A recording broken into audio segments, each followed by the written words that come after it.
when you watch the television and you see young people in the streets of Ferguson, Missouri, who've seen one of their neighbors, their classmate, their friend, slain in the street, his body left in a state of disrespect on the street for hours on end as his mother is wailing in the background. Images of social justice. But I have to tell you that we as a society are transfixed by these images, but not only those. We as a society carry around mobile devices, iPhones, Galaxy 500s, various devices that allow us to photographically capture our very lives.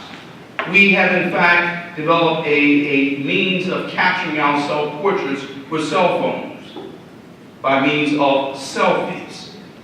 The question I pose to you this afternoon is, what would happen were we to take a selfie of social justice?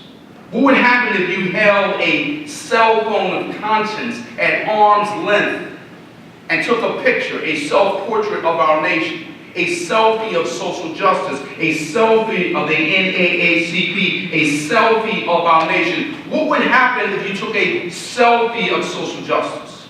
Were you to do so, I believe you'd have a couple of pictures that might be captioned thusly: a selfie of criminal justice, a selfie of voting rights, a selfie of employment and income inequality. Were you to take a selfie of social justice in terms of criminal justice in this country, you would come upon the young, angelic, cherubic face of an 18-year-old teenager, a young man, who found himself in an interaction with an armed adult with a gun and a badge and training. The teenager suspected of jaywalking ends up dead.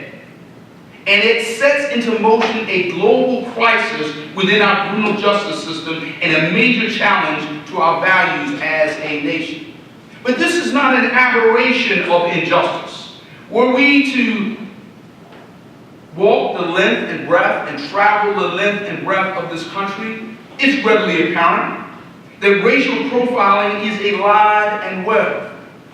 We see instance after instance where we have young people suspected of the most underwhelmingly minor of offenses who are met with overwhelmingly major and lethal uses of force.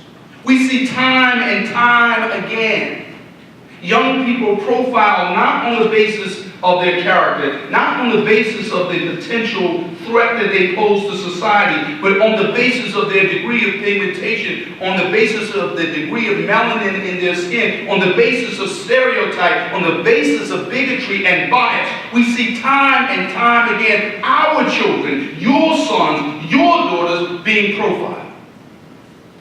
And not only is this a challenge in our major cities like New York and Los Angeles, but Ferguson, and yea, even in the state of Oklahoma. This challenge of racial profiling is not the only challenge in our criminal justice system. Consider the matter of criminal records. What happens when we as a nation, as a law-abiding nation, as a nation committed to law and order in the most constructive sense of both words? What happens when you have 65 million Americans with criminal records, 1 out of every 4 adults, 1 out of every 3 young people being arrested by the age of 23, and 2.3 million people behind bars? What happens when you take a selfie of social justice and you capture within that image a nation, a law-abiding nation that is engaged in a multi-generational effort to over-incarcerate, to the detriment of not only our young people, but our values as a democracy? What happens? Were you to take a selfie of social justice, what you find is in the midst of this era of mass incarceration are the foot soldiers of justice. Men and women in the NAACP, attorneys and advocates who are standing up and saying enough is enough. We believe in peaceful communities. We believe and have a deep reverence for the law. We believe in our criminal justice system, but we believe that you cannot criminalize every teenager, every adolescent, every son, and every daughter in our democracy. We believe we can have law and order, peace and justice by protecting the community while respecting